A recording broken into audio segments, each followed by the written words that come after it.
Daddy, why is that lady sleeping outside with her baby? The innocent question from Lily pulled Ethan from his thoughts about a long day at work. He followed his daughter's pointing finger.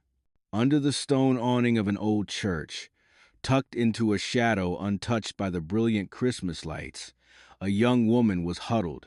She clutched a small child to her chest, her thin coat looking pitiful against the increasingly heavy snowflakes. A moment's hesitation crossed Ethan's mind. He lived in Chicago long enough to know that not every story had a simple beginning. With the instinct of a single father, he squeezed Lily's hand lightly, intending to guide her away. "They're probably just resting for a moment, honey. Let's go," he said softly. But just then, a dry, painful sound cut through the air. Cough, cough, wheeze. The child's ragged, choked cough, though quiet, was like a needle piercing Ethan's conscience. It wasn't a normal cough. It was the sound that he, as a pediatrician, had heard thousands of times in his clinic, the sound of a small chest racked with infection. It was colder than the winter wind whistling through the city streets. Ethan froze. All hesitation vanished. He was no longer a passerby trying to avoid trouble. He was a doctor, and that was a child who needed help. "Stay right here with me," he told Lily, his voice low and decisive. Then, without a second's delay, he walked quickly toward the mother and child shivering in the white snow. The sound of Ethan's footsteps on the fresh snow startled the woman. She snapped her head up, her eyes wide with alarm and suspicion. Reflexively, she pulled the child tighter, her slender body forming a fragile shield. Ethan stopped at a safe distance, slowly raising his hands to show he meant no harm. He crouched down to bring himself to her eye level, a gesture meant to be reassuring. "I'm sorry to bother you," he began, his voice as deep and warm as he could make it. "My name is Ethan. I'm a pediatrician. I couldn't help but overhear your son's cough." Sarah's eyes were still filled with distrust, but at the words pediatrician, the hostility in her gaze seemed to soften slightly. "He just has a cold," she whispered, her voice hoarse from the chill. "That cough doesn't sound like a common cold," Ethan replied gently. "Look, there's a coffee shop across the street that's still open. Please, let me buy you and your son a hot chocolate. That's all, just to get him warm." He purposefully emphasized that the invitation was for Leo. Sarah hesitated. Her mind screamed at her not to trust a stranger, but the warmth emanating from the coffee shop was an irresistible pull. More importantly, the wheezing sound from Leo in her arms was growing heavier. Finally, she gave a slight nod. The first sensation upon entering the coffee shop was a pleasant thermal shock. The warmth, mingled with the aroma of roasted coffee, cinnamon, and gingerbread, enveloped them. Leo snuggled deeper into his mother, taking a long breath. Ethan led them to a quiet table in the corner, then quickly returned with a tray. 2 steaming mugs of hot chocolate for Lily and Leo, a coffee for himself, and a hot ginger tea for Sarah. He had also thoughtfully added a few warm croissants. Leo, after a moment of shyness, was won over by the hot chocolate. He pressed his tiny frozen hands against the warm mug and took small sips, his eyes lighting up with delight. Seeing her son like this, the icy wall of defense around Sarah began to melt. She murmured a "thank you," so quiet it was almost lost in the shop's Christmas music. "He needs a warm place to sleep tonight," Ethan said after observing them in silence for a moment. "His lungs can't take another night outside. There's a hotel nearby. I'll get a room for you both." Sarah froze, looking up at him. "Why? Why would you?" She couldn't finish the sentence. This sudden kindness was too much, too hard to believe. Ethan glanced at his daughter, Lily, who was happily sharing a piece of her croissant with Leo. "Because no child deserves to be cold on Christmas Eve," he answered sincerely. "And because I'm a father, too. Please just think of it as help from one parent to another, nothing more." He made it clear he would only take them there, pay for the room, and leave. No strings attached. The directness and respect in his words convinced Sarah. With tears welling in her eyes, she looked at her son, who was drifting off to sleep at the table, his face flushed from the warmth and hot milk. She nodded softly. It was an acceptance of a safe night, and the first step out of the darkness that had surrounded them for so long. The hotel room door clicked shut, the soft sound separating Sarah and her son from the world outside. She gently laid Leo, who had fallen asleep long ago, onto the large bed. For the first time in months, his back rested on a soft, flat mattress instead of cold ground or a park bench. He stirred slightly before sinking into a deep sleep, his breathing even and peaceful in the warm room. Sarah didn't rush to sleep. She walked to the window, parting the heavy curtains slightly. Outside, Christmas Eve was at its most splendid. Colored lights from decorative strings glittered like diamonds on the white snow. From a distance, the sound of a church choir still echoed, singing joyful melodic carols. The entire city was a vibrant painting of celebration. Usually, such sights would only make her heart ache, a bitter reminder of all she had lost. But tonight, wrapped in the warmth and safety of this room, they held a different meaning. The sparkling lights and festive songs were no longer an unattainable luxury, but a backdrop to the miraculous peace she and her son had just received. The contrast filled her with a gratitude so deep and intense, it took her breath away. She wasn't grateful for the holiday. She was grateful for a person. A stranger who had seen them, who had stopped, and who had given them not just warmth, but dignity. She returned to the bed, lying down next to Leo and pulling the thick comforter up to her chin. Warmth spread through her body. For the first time in countless restless nights, Sarah fell into a truly deep sleep, one undisturbed by cold or fear. The next morning, a gentle knock on the door woke Sarah. She hurried to open it, a knot of anxiety in her stomach.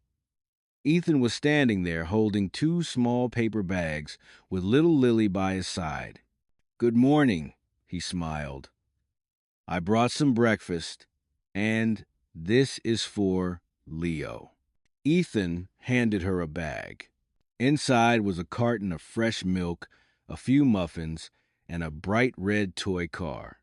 The other bag held a small doll for Lily. "I thought he might like it," Ethan said, glancing into the room where Leo was still fast asleep, his breathing much steadier. Sarah took the bag, her fingers trembling.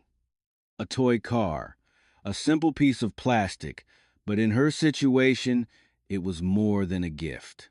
It was a symbol of a normal Christmas, a normal childhood that had been stolen from her son. She couldn't hold it back any longer.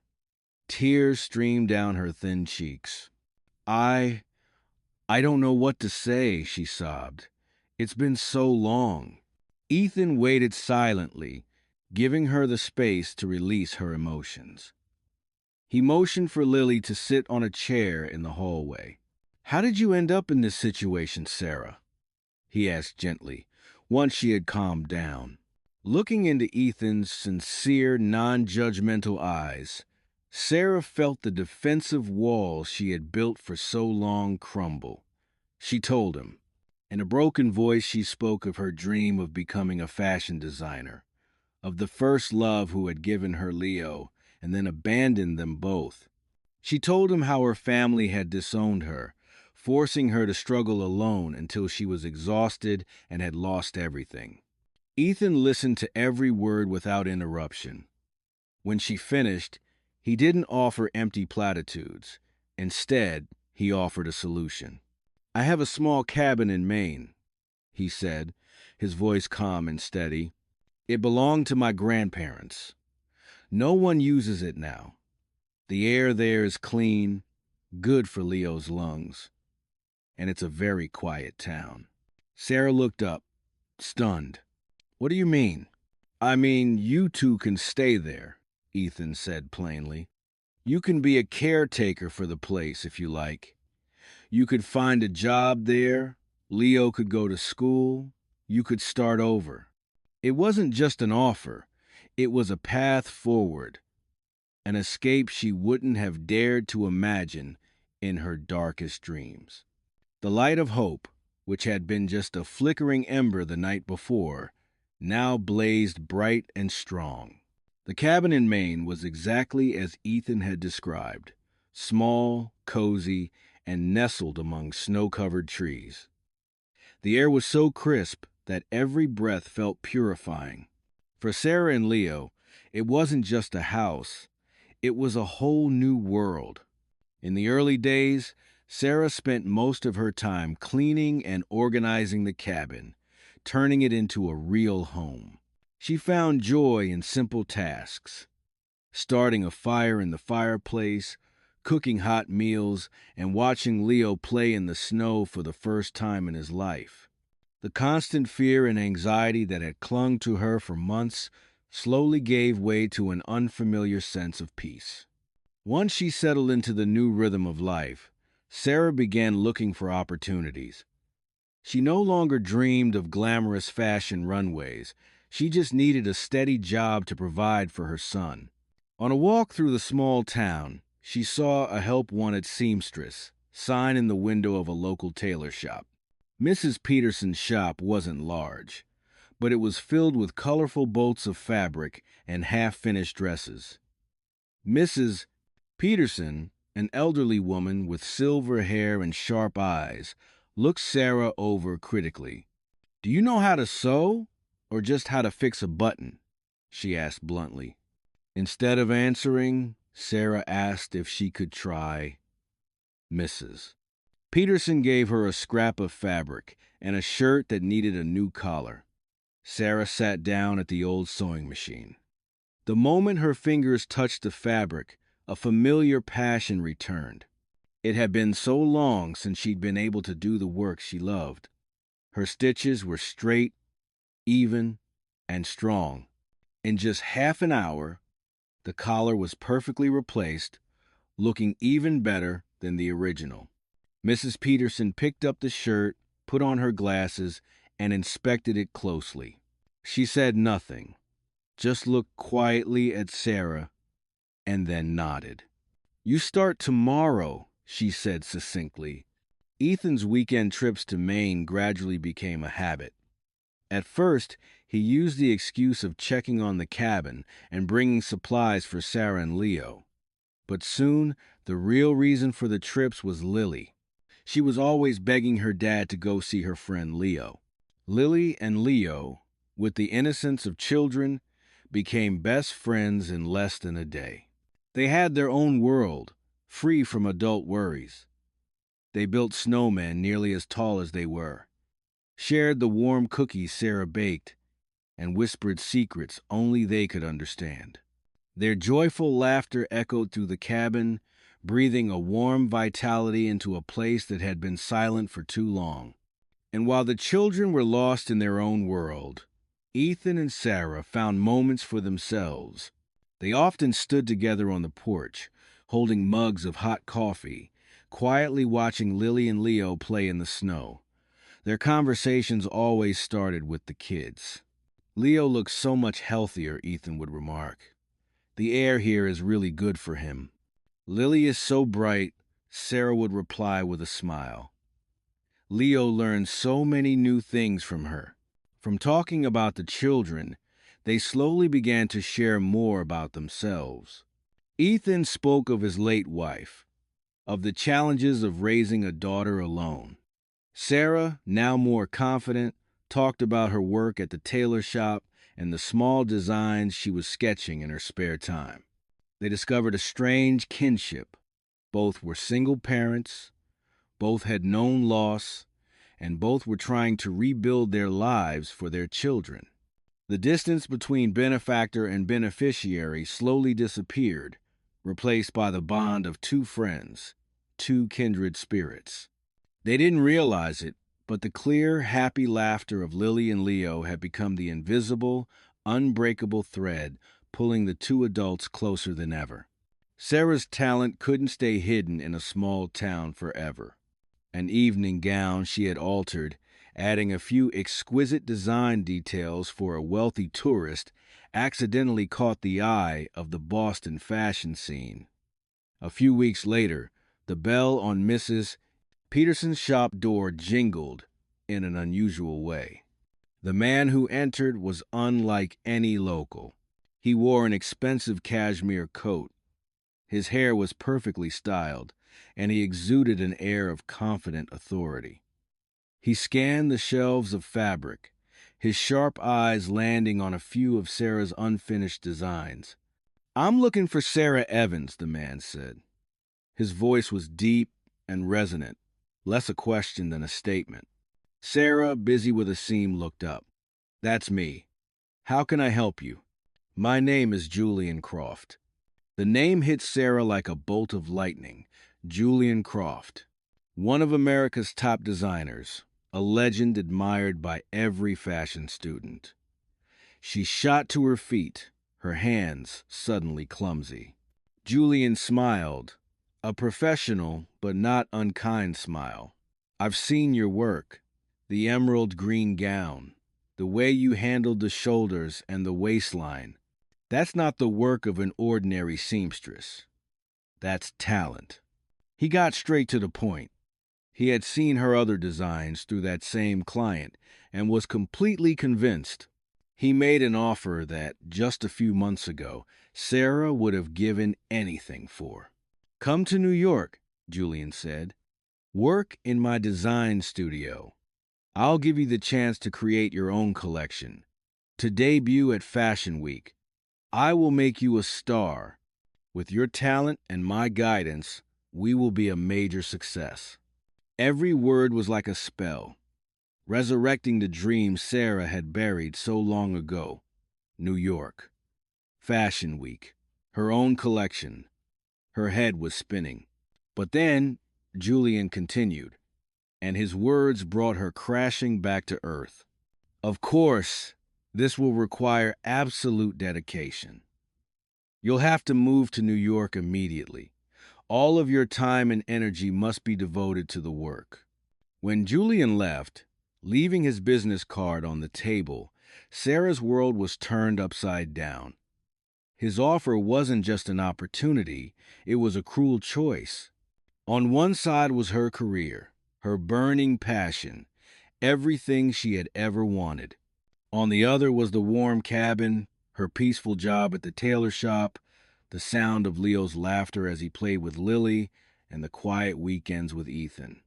That night, Sarah couldn't sleep. She sat silently by the fireplace, watching her sleeping son. Leaving Maine meant leaving the home they had just found, leaving Ethan, who had given her back her faith and kindness, and starting all over again in a strange, competitive city. But turning Julian down meant giving up on her only dream, perhaps forever. Sarah was torn by a fierce internal conflict. For the first time since she'd arrived, the peace in her heart was completely gone. A year passed, quick as a dream. The Christmas festival in the Maine town was more festive and cozy than ever. A thick, white blanket of snow covered every roof, and the town square glowed under thousands of tiny lights. Sarah, Ethan, Lily, and Leo stood in the crowd, holding cups of hot chocolate, watching the town choir perform. Leo, now a healthy and lively boy, sat on Ethan's shoulders, happily clapping along to the music. Sarah looked at the scene before her, her heart filled with a complete and total peace. She was no longer the homeless woman shivering in the cold. Now she had a job she loved, a home, and most importantly, a family. Just then, A sharp, familiar voice cut through her thoughts. Sarah, I would have thought you'd be smarter than to waste your talent in this backwater town. Sarah turned, her heart skipping a beat. Julian Croft stood there, standing out from the townspeople in his designer coat and an impatient expression. Ethan frowned slightly, unconsciously putting a protective arm around Sarah's shoulders. Mr. Croft, I didn't expect to see you here, Sarah said, her voice calmer than she felt. I came to give you one last chance, Julian said flatly, his gaze sweeping over Ethan and the children with disdain. Fashion Week is approaching.